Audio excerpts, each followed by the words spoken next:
Hello, in England we're doing some old oil lamps. Don't sell many of these. Not really my sort of thing, but these two are so nice that I felt I ought to buy them. The oil lamp market is quite an interesting market. There are some collectors who go crazy on them and buy mountains of them, and then they cannibalise them and they make good ones up and they augment them and restore them to a point where they would work. Oil lamps, table mounted, wall mounted, ceiling mounted. There's a variety, different ages. I'm going to look at these today. These are English oil lamps, and I bought them because there's a pair. The bases are opaque glass. The glass is pressed or moulded. I'm looking for a seam. Can't see a seam, but there will be a seam somewhere. They're not cut glass as such. These are pressed or moulded pieces of glass. It's not a Vaseline glass or opalescent glass necessarily. It's a white glass. There's no iridescence. I can now see a seam here, but I can't see any damage on this one at all, which is unusual. And looking at the second one, there's dirt. There's fractional, tiny microscopic nibbling, but I can't really see any nibbling really. It's not even wear. It's glass. It's very hard.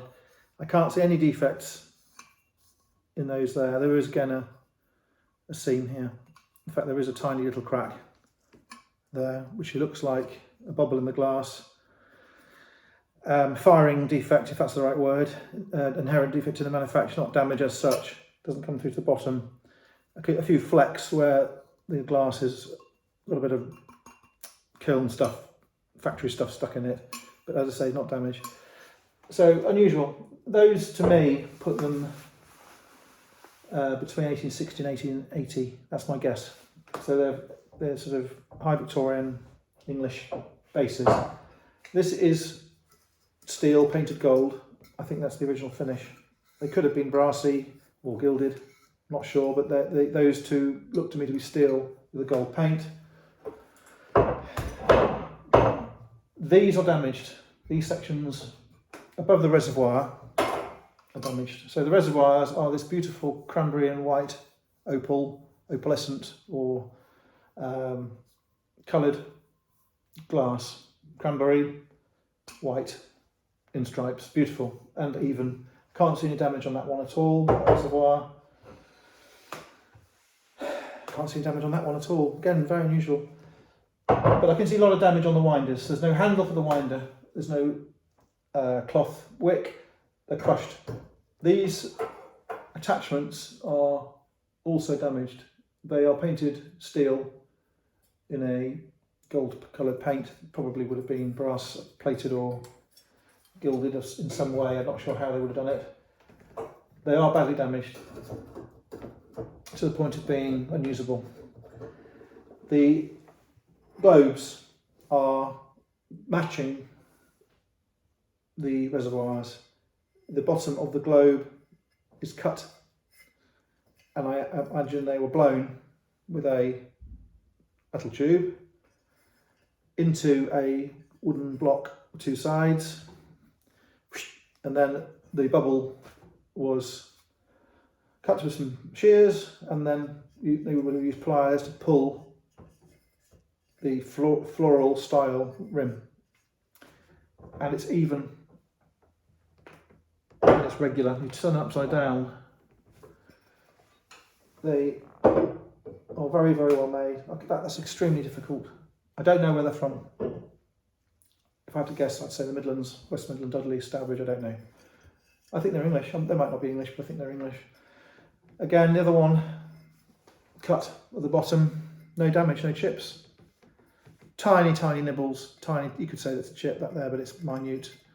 It might have been made in the factory. It might have happened through wear, but there's no damage to them in terms of cracks or chips or glues or glued repairs. Remarkable. They're quite big as well.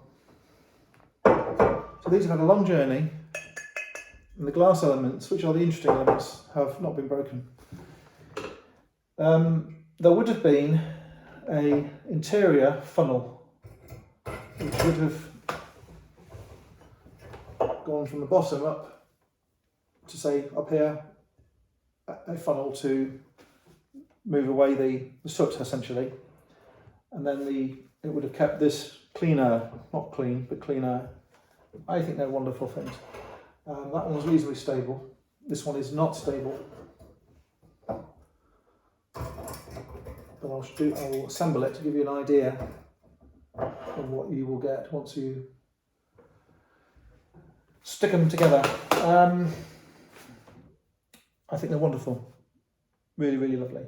Quite big, beautifully proportioned, quite unusual. The curl goes the same way. They look very, very imposing. I think that the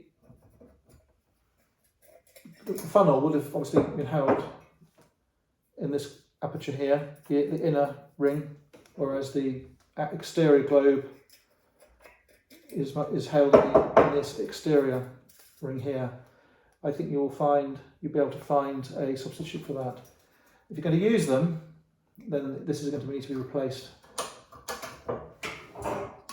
Taken off and replaced. It's not simple. I imagine the metal collar is held to the glass with plaster of Paris. It might not be, but I believe it will be plaster of Paris.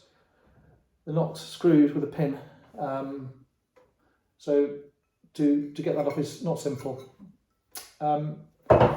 Decoratively, if you're going to just look at them as a decorative item, they need to be secured.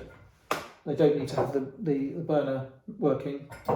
It would perhaps be nice to have a funnel, a plain funnel inside it, for it to be authentic looking, but I don't think it really needs it. My feeling is they are adequate without a funnel, without winders, without the burning mechanism restored. Some way has to be found of attaching this one particularly to the base, and then as I say, you'll get this effect. There are not a lot of these left in pairs, and there are not a lot of them left with such nice glasses matching the reservoir and the globe. Okay, I've gone over them very thoroughly. They're for sale in England now. We're not going to post them, I'm afraid. We require the buyer to collect them and bring their own material to wrap them. We can't even wrap them, I'm afraid. So they're in England for sale. Thanks for having a look.